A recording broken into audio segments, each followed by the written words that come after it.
Hello. It's live time. Ooh,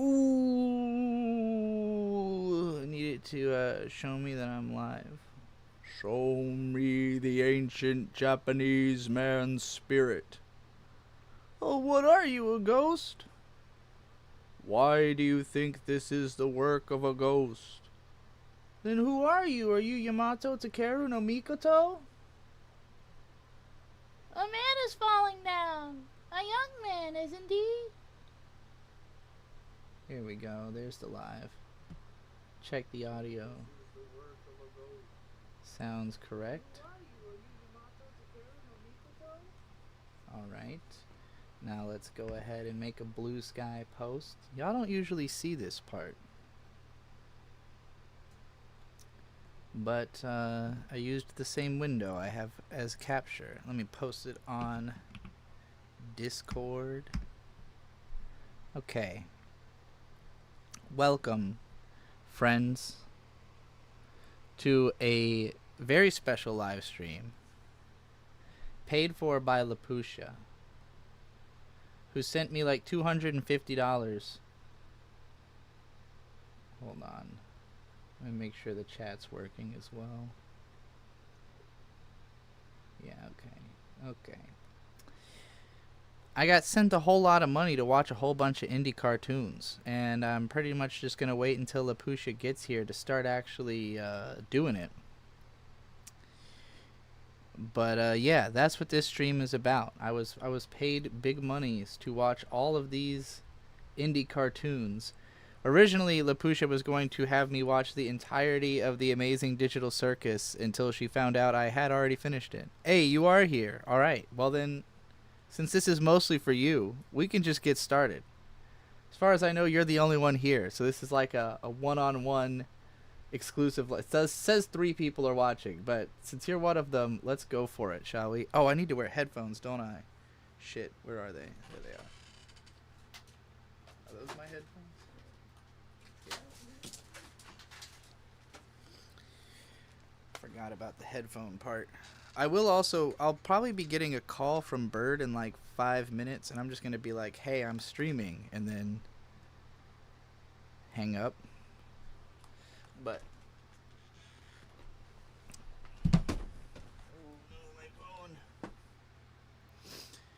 can I pay you to watch more cartoons? New Murder Drones came out. New Murder Drones came out? I thought that shit was like over. Sure. You can just send the money, I guess, and then we'll add it into the playlist. We watching movies? Kinda.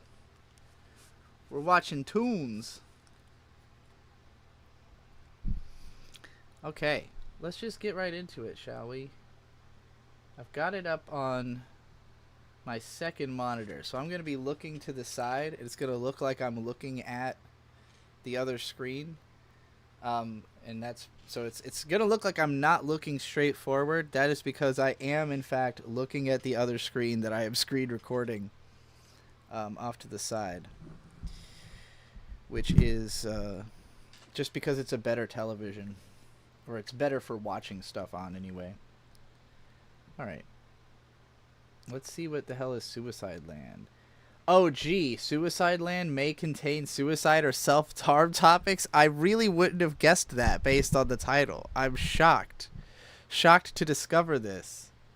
Yes, I would like to proceed. This film contains depictions... Oh, another warning. All right. This one's aesthetic, though. Okay. Wait, hold on. I'm realizing I don't have desktop audio on. Let's get that on. Reduced slightly. Let's go back. Hold up. Gotta test the volume here.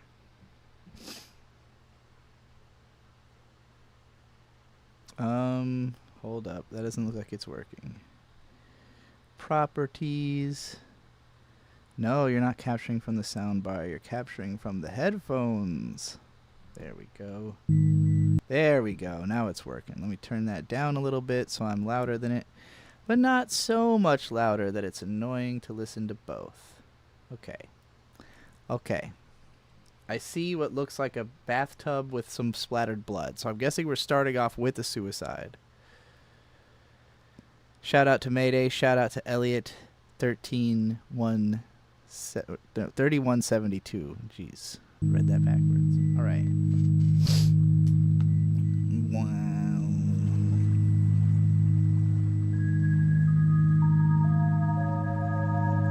Actually, real quick, let me move this so my microphone's in front of me and my snacks are next to me.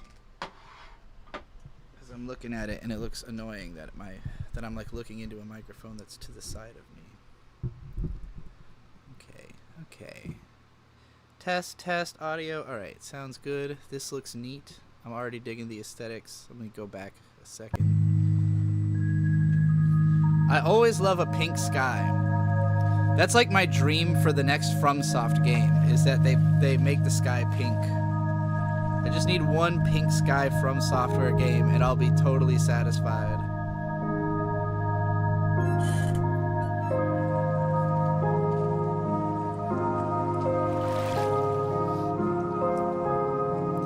She definitely reminds me of the main character from Undertale.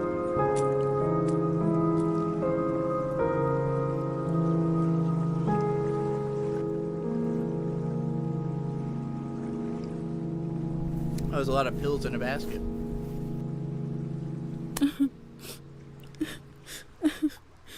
Land of the purple people.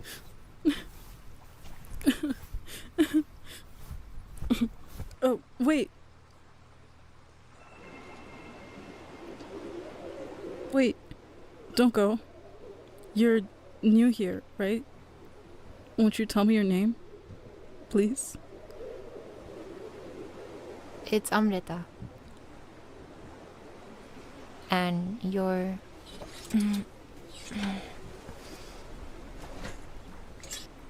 You can call me Lola. I've been here a week, I think. whatever that means. I really like the short Forgive me girl's if I'm voice. overstepping, but you really don't know where you are? Her voice is fine, but she sounds way too close to the microphone. That's okay. Hey, listen. Will you walk with me?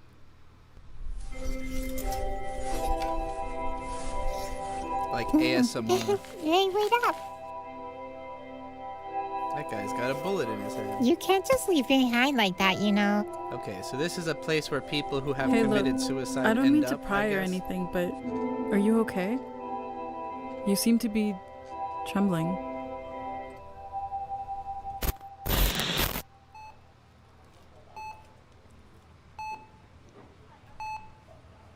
क्या मिला तुझे ये सब करके बता। तुझे पता है तेरे बारे में लोग क्या कह रहे हैं? अटेंशन मिल गई तुझे? अब्बा, अम्मी कहाँ है? अम्मी बाहर में गई। तू मुझसे बात कर। ऐसी हरकत तुमने दोबारा की तो मैं तुम्हें खुद ही मार डालूंगा, सुन रही हो? तुझे लगता है मैं तुझसे प्यार नहीं करता क्या? बता मुझे। I'm fine, really. So I think it's just the nervousness of being in a new... I do not recognize that language, but I'm guessing that it's Brazilian Portuguese because she kind of has that accent in her English speaking. But I really don't know. Lapusha spent 15 Australian to add on to the list the new Murder Drones special.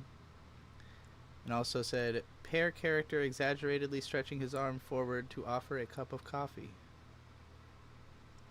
And I like how this looks like Steven Universe. I can see that. The color aesthetics definitely are in the Steven Universe realm. I mean, the influence of Steven Universe over like modern internet animation cannot be overstated. It's like the early 2010s. I feel like Homestuck and Steven Universe were the two atomic bombs that went off and, like, you know, made Tumblr culture what it was, and then made like the future. I feel like a lot of kids who grew up with those things are now in their creative period as adults. place. I'm sure you...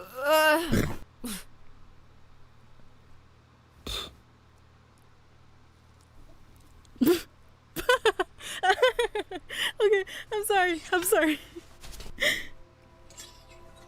I keep thinking of Undertale. I've never also. seen so many flowers here. Do you like flowers? my mom and I used to pick them together. Same. Well, I used to pick them with my little sister. And I left her behind. I ended up here just because I couldn't handle my stupid boyfriend cheating on me. It's okay, even if you judge me. No, I wasn't. I only have forever to regret it.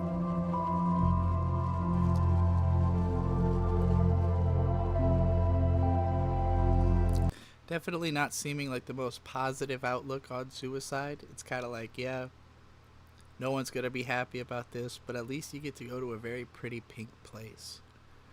I wonder if this was made by somebody who knew someone who committed suicide and wants to imagine where they go in the most positive way they can.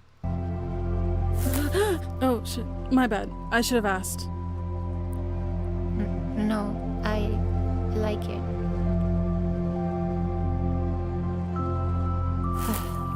I'm not stupid, you know.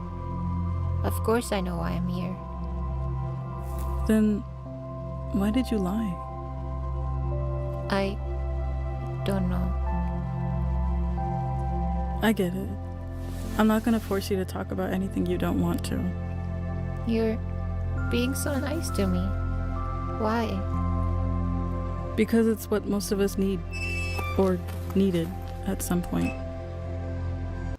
I'm assuming that the sleeves with the red and white stripes is to symbolize wrist cutting, right? Like it's meant to look like the... I feel like that's obvious, but sometimes the obvious must be stated. Thank you. Cute.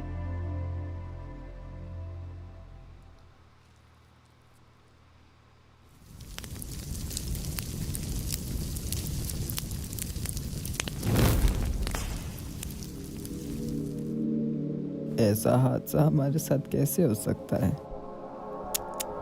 कितनी शर्म की बात है. Evangelion shot. तूने ऐसा क्यों किया अमृता? अम्मी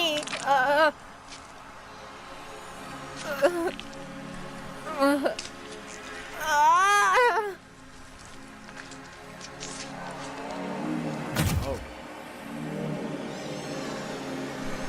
हीरा मेरी बेटी को माफ कर दे. हीरा मेरी बेटी को माफ कर दे. हीरा मेरी बेटी को माफ कर दे. हीरा 4 महीने हो गए रितिका, तू क्या कर रही है? हीरा मेरी बेटी को माफ कर दे. हीरा मेरी बेटी को माफ कर दे. हीरा मेरी बेटी को माफ कर दे. Maybe I was wrong and it's Indian. मुझे ये सब क्यों दिखा रहे हो? मैं मर क्यों नहीं पा रही?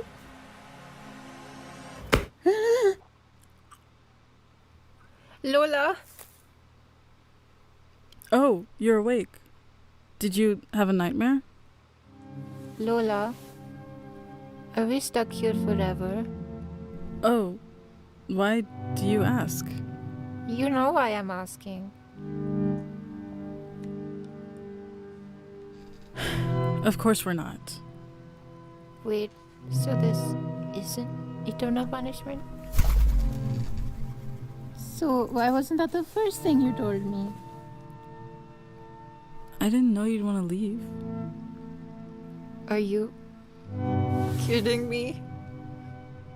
Why the fuck would I want to be stuck in limbo forever? I'm sorry. You just reminded me so much of my little sister, and I didn't think straight. I and don't care. I don't want to exist with these regrets anymore.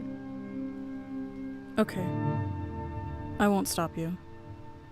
You just need to die a second time. Wait, I'm sorry.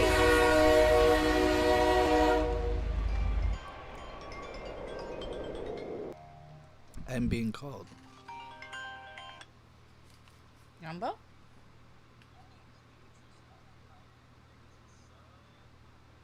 Yeah. Anyway, I'm doing a live stream right now. You're fine. I love you too. Have a good drive. Googly monkey.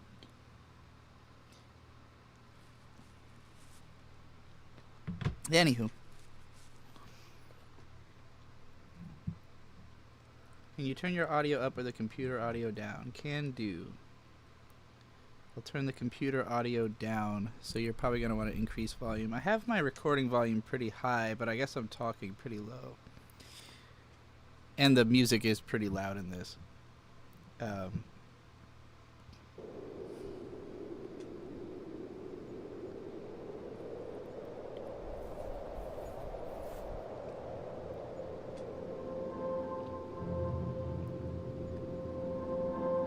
That's a long way down. A second time. Just to repeat what I had said that probably you couldn't hear, as I was saying, oh, I'm realizing that she's probably Indian and not Brazilian Portuguese, as I speculated earlier. Both accents that I guess I can easily get confused because I don't know anybody from either of those places. But it was when I saw her mom that I was like, oh.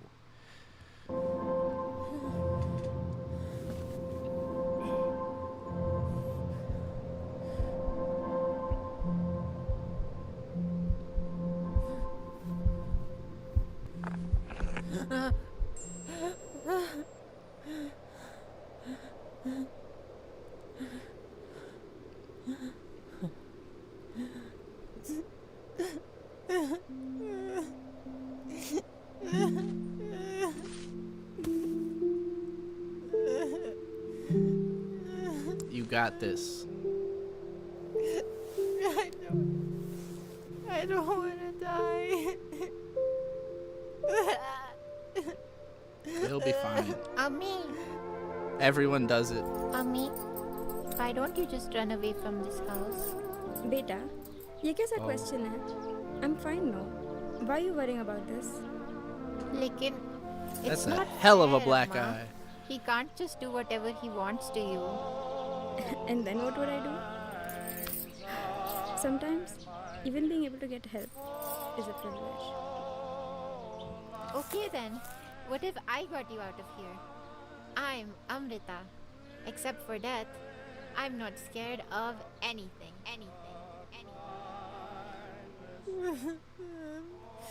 मुझे अपनी अम्मी चाहिए. Okay, so she's only purple because she's in purgatory, limbo, whatever.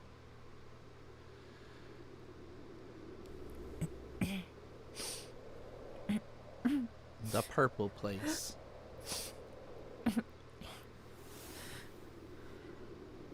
How long have you been here? I never left. All this just because I remind you of your sister? Truthfully, when I first saw you, you had that look on your face. The look of someone who had been murdered. What do you mean? Whether you personally want to or not, as living beings, we're literally hardwired to want to live. So for something in your life to be so twisted, it makes death seem more bearable than life for a living being. I can only consider that murder. Okay. I can really rocks with enjoyed that. sitting by the flowers with you. So did I. So, what do we do now? I have no idea.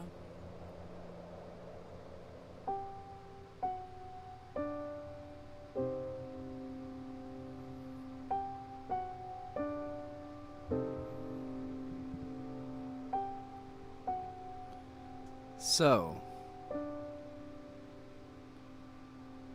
the takeaway there was, if you kill yourself, it's chill, you get to be purple. In a place with a big pink sky, which is pretty epic. No, the takeaway there was like, you know, I mean, it was pretty much spelled out, right? Killing yourself is not really a... It's not really a you problem. It's you've probably got pushed into this problem. You know, it's a murder on the part of society, which is agreeable. I agree with that. Suicide is a systemic problem in that you know, whatever reason you have for killing yourself is because social safety nets did not protect you from your circumstances, such as, you know, in her case, having an abusive father, and in, you know, in many cases, just people get bullied or shamed or feel they cannot be themselves in this world. So yeah, it's basically you got killed by society. I think that's fair. Nisa said, I loved that. Wow, the mom thing was too relatable to me. Need to see it from beginning now. I had a feeling you'd like this one. As I was watching it and I saw that you were in chat, I was like, this is very Nisa core. Particularly when Lapusha said, the next ones won't be so intense. I thought, but that's what Nisa's into, is intense. So this might be her favorite one of the whole bunch. I really love the color aesthetics. You know, the voice acting I thought was fine, obviously amateurish. It was, you know, clearly the animator and probably a friend who did the voices, and I think they both did fine. My problem would be more on the vocal recording angle, just that the tall girl, like I said, sounded very up in her microphone. But, you know, it's easy to be forgiving of a very meaningful indie film with cool aesthetics. Definitely saw some Evangelion influence and some Undertale influence in there. Robin Newhouse says, yo, Trixie, there's a Toho-inspired bullet hellish game with impeccable art style you gotta check out. It's called Hell Maiden. We'll keep that in mind. There are so many bullet hell games in my wish list and plan to play. Cause, you know, ever since I really joined the shmup community, I am now aware of all of the classic shmups, of which there are, you know, not an infinite number, but there is like 50 to 100 like very well beloved shmups that are all probably worth checking out. Everything is Evangelion influenced. That's probably fair to say. If it was made after Evangelion existed, you know, you say that, but at the same time, whoever made that one, the fucking cartoon with the brothers, the one with the weed episode, whoever made that, I would honestly believe has never seen Evangelion. Like, that is one of the few animations I've seen that felt like it had no influence from Eva. But yeah, I would say most things. Anyway, that was a good one. I'm glad we started heavy and that we're moving directly from that into Punch Punch Forever, which is as not heavy as it could possibly be. One of our rare imports of Japanimation we have here, Punch Punch Forever. Now Hell this show yeah. never got localized because it made all those people sick? That's right. It caused many viewers to experience Like epileptic seizures Pokemon. and explosive diarrhea. That being said, what we have here, but you can get some of the leftover merch stock left at plushio.com. Leftover merch stock my ass. Whatever I bought, I have this shirt, the gray one. And the plushie was completely sold out, like well ahead of time from what I remember. Or else I would have bought that. This poster is sick also. I don't know if that's a poster, but whatever that is, the one with the sister looks fucking cool. .com/collections/Speedaroo. Or if you're a big boy, you can support the show directly at patreon.com/Speedaroo. And the merchandise and Patreon were also found to cause explosive diarrhea, is that correct? Yes. Tuh.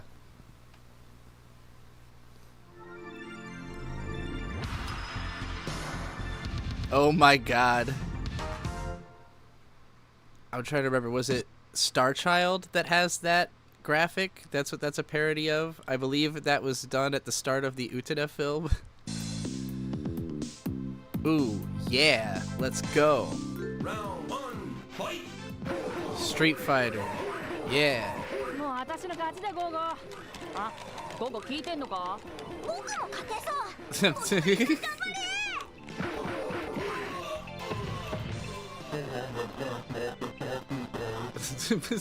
The fucking blown out voice.